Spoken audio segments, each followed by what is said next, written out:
Yo, what is up everyone? Back here with another video. Today we're going to be doing a video going over how I won $420 in literally 3 hours. Obviously it was a Pokemon tournament, right? I won it pretty fast, mostly because it was a bit of a short tournament in terms of rounds. So if you guys don't know, the reason why it was small but it paid out so much was it was a $50 entry fee, right? So that's pretty steep if like, you're trying to compete, right? So it was obviously like a high roller tournament. All the money went back into the players, whatever. So basically you only played if you were like really confident you were going to win, right? Obviously I was confident I was going to win. So what we're going to do is we're going to quickly go over the team that I used, and then we're going to be talking about each round and kind of what I did versus them. And I'm going to be talking about the information I did see from them and what I didn't see from them, right? So first off here, right, let's look at my team first. We'll even open up a PokePaste for this. So, looking at the PokePaste of my team, I'm only going to be showing the open sheet. If you guys would like access to the closed sheet, that is on my Patreon. This team will probably be uploaded on this channel, like the public paste later, right? But I figured the open sheet is fine. So, one thing you guys might find interesting is the Assault Vest Kyogre. This is a variation that's been popping up a little bit more recently. Assault Vest Kyogre was actually really good on this team because the combination of like screens plus like Assault Vest Ogre just means it takes like a bunch of hits really comfortably. I was able to sit in front of a bunch of special moves, swap into opposing Kyogre, Water Spouts, like, with no problem.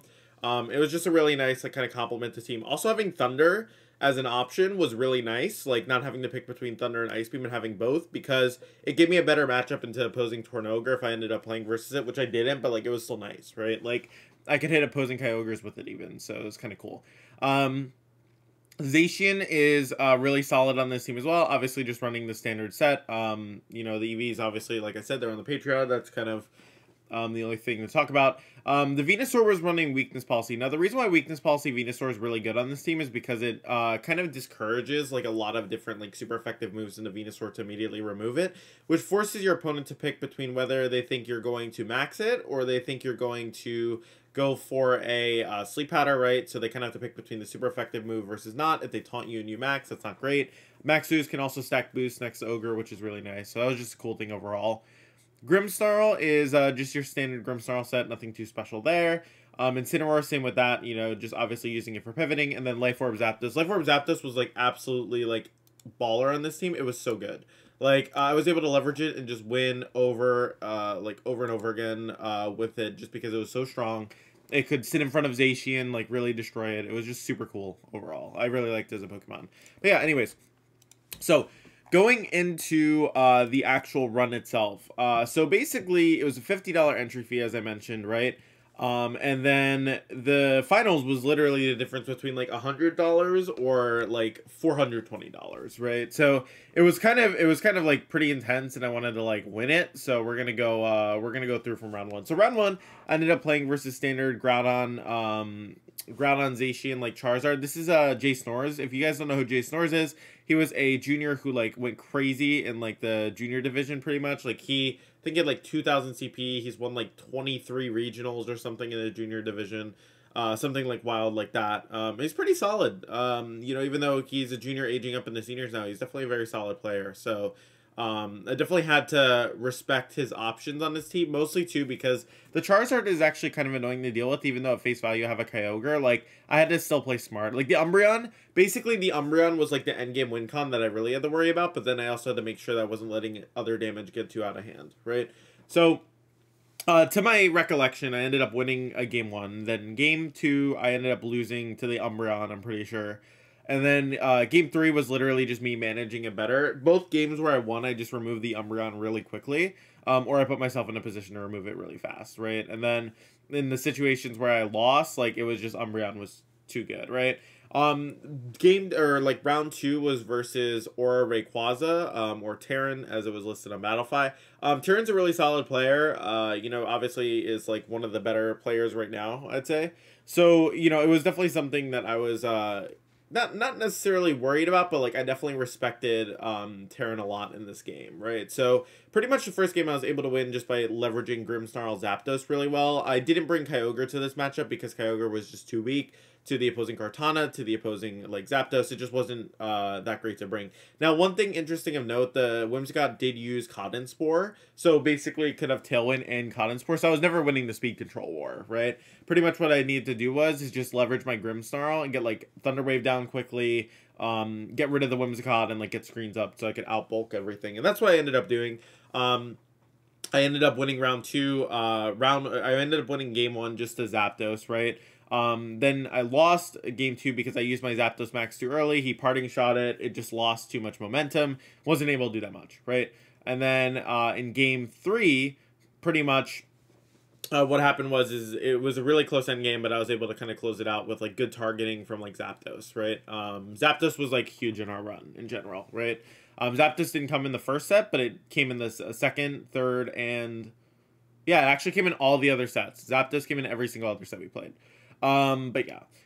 So the next up was Kairoshi. So Kairoshi was using a standard like Zacian Calyrex team. Now, with these kind of teams, they're very centered around getting offense quickly, right? They want to do damage, they want to get going really fast, and that's something you have to be very aware of. Now, I was pretty confident into this because I had screens in Zapdos, but I definitely underestimated how annoying the Gastrodon was.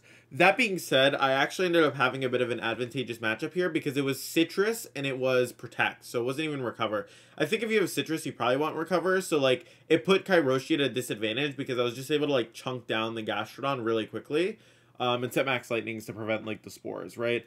Now, I feel like the Amoonguss slot is correct. I might not 100% be remembering correctly that it was Amoonguss, but I'm like 90% sure. But like that slot didn't matter. It never came. The only slots that mattered were the Zacian, the Thundurus, the Incin, and the Gastrodon. And like, I guess Calyrex could have come, but like he never brought it, right? So pretty much like all I had to do was just focus around not kind of burning my max too early and being able to deal with the Thundurus, which I was able to do. Game 1. Game 2, I got parting shot on my Zapdos too early. I burned the max too early, and I got punished for it pretty hard, right? I was playing very aggressive with this team, right? Then game 3, so game 3 I don't think I should have won, but this was close sheet, so Kairoshi didn't know that my Ogre wasn't Protect, and I had led Zapdos and Ogre, and like he had led, what was it? Yeah, he led, Thundurus, and he led, I think, Zacian. It might have been Incin, too. I forgot which one. Anyways, so because he thought I was Protect, he didn't max Lightning into my Ogre, right? Which is a pretty reasonable call. But I also just left my Kyogre in and clicked Water Spout because I'm like, I mean, he either thinks I'm Protect or worst case, like, I have to take 1,000,000 damage in the slot and something in the back. So, like, I might as well let the Ogre eat the hit, right? So I end up just leaving the Ogre and click Water Spout. the Ogre doesn't get targeted into, and I just get Water Spout off, and that was it. So I was like, all right, I'm fine now. And then I was just able to do enough damage. Zacian was leveraged properly, and then I just won the game from there, right? So I was like, nice as well. Then round 4, so me and Drowzynap originally didn't want to play, but then we ended up playing because we weren't sure how the buys would work, because there was a top 5 situation, I think. So we ended up playing for it. It might actually be a loss-win-loss. I'm kind of forgetting, but like regardless, like I didn't do that great versus team. So Drowzynap didn't take Colossal at all during our set. He kept using Yveltal and Zacian. And I actually thought in game 2 or 3, whichever one it was, about bringing Zapdos, but considering that we could play in Cut, and Cut was where it was actually going to be decided, like who won, and he was 4-0, so I knew I wouldn't play him until like finals. I was like, I'm going to wait to use the Zapdos adaptation and try and outplay him with, like, what I have right now because the information is more important. And, like, I had an idea, too, that, like, it was probably going to be 4 and 5 playing, and I knew for a fact I wasn't going to be 4 or 5. So, 4 and 5, I mean, on, like, the Swiss standings. And, like, it didn't make sense to do it any other way, right? So I felt pretty confident. Even if I had had to play, I would have been fine playing. Like, it would have been okay, but, like, I would have obviously rather not had to play more, right? But anyways, so then we get in the top 4. Kairoshi again. At this point, I know the matchup like the back of my hand. I just bring Zapdos, Zacian, and just kind of demolish the whole team. I just positioned really well versus team. I just knew what I was doing, right? At that point, I was just very familiar with the matchup. I was able to exploit the Gastrodon not having Recover, and it was just pretty simple from there. And I was able to remove Thundurus pretty quickly as well. Then for the finals. So the finals versus Drowzynap was really interesting. So I tried not bringing Zapdos again in game. No, maybe I did bring Zapdos. No, yeah. I led differently than I normally do, but I don't think I brought Zapdos. I'm like kind of unsure. No, I didn't bring Zapdos. So I didn't bring Zapdos like game 1. I kind of forgot. that like I need it. And I kind of expected him to use Colossal too, because all the other rounds he'd use like Eveltalization, right? So I was like, okay, you're probably gonna lead Colossal now because you know, right? But then I was thinking about it after losing game 1. I'm like, dude, there's always a way that I can win in game 2, even if I lead Zapdos and Zacian, right? Because realistically, yeah, you can side Aqua Jet, but I could swap into Kyogre, then you flare into my Zacian, I live, and then I Behemoth Blade, and you just lose your Colossal, you know, and then you lose the game from there to Zapdos. So I kind of figured out that I could always lead it. Game 2, he led Eveltalization and I demolished him. Like, it was just, the problem is that when you lead Eveltalization in the Zapdos station, you're always at a disadvantage because the Zapdos is faster, and I can just consistently pin down into the Zacian slot because I know that the Yveltal slot can't touch the Zacian, right? So they would be forced to Max Darkness, and if they Max Darkness, they lose speed control, which means I could double into Yveltal next turn. So I just kind of steamrolled from there, and I was just really able to just like win the game. So just by smart targeting and stuff, I was fine. Then game 3, I ended up playing like so game 3 pretty much he ended up bringing the Urshifu and Colossal lead with Zacian and Rillaboom in the back. So what I did is I swapped out turn 1 into like Zapdos into Kyogre, right? So now I have a Zacian and I have a Kyogre on the field. Now the Colossal next turn, pretty much he went for a side Aqua Jet, proc the Colossal.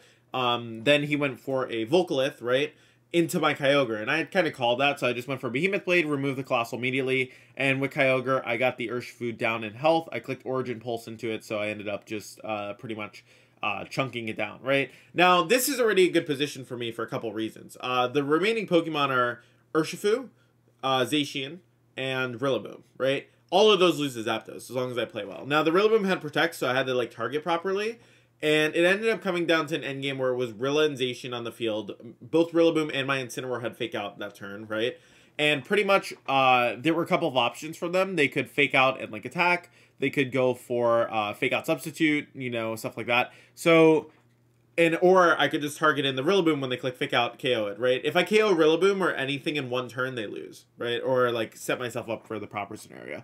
So I called that they were going to go for a Protect, and I doubled into Zacian on a Substitute. Zacian went for Substitute, I clicked Max Flare, and I clicked Flare Blitz, and the Zacian just went down, and then was just Rillaboom versus Zapdos Instant. I had won the game from there. So it was a pretty intricate matchup. It was actually pretty cool. Overall, I, like, really enjoyed the game, you know? It was a solid game, and I think all my opponents were really solid in this tournament, so that's one thing that was nice as well, because I don't think it would have felt as good to, like, win if, like, all my opponents were, like, not great, you know? So, like, my opponents were really solid for the run I had. I think I had, like, one of the strongest bracket runs, so it was pretty good. And all the games were really excellent. GG's to all my opponents as well. GG's Dreziop in the finals as well. He played incredibly both times we played. Dreziop is actually a newer player to the game, and like he's been really like doing well recently. So it's really cool to see him like performing well. So congrats again, you know, for finals. It was good to play you. But yeah, no, it was super fun game and super fun tournament. I mean, it was pretty cool to win that much money in like a short amount of time, because that's like the amount of money you get for winning like a free entry $500 prize pool tournament. So it's nice to like win that quickly, you know. But yeah.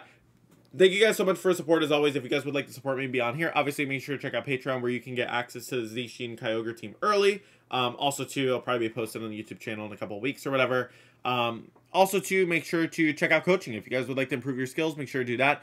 Make sure if you sign up for coaching, please join the Discord and message me after you join the official Discord, because that's something that actually had come up a couple times previously, where people were like, oh, I can't like message you because your settings are turned off. That's just so I don't get spammed. You have to join the Discord and then message me through the Discord, as in like click on my name and then you can message me, because we're sharing a server, right? So that's the main thing. But once again, guys, thank you so much for all support. I incredibly appreciate it, and I will see you guys on the next video. Peace.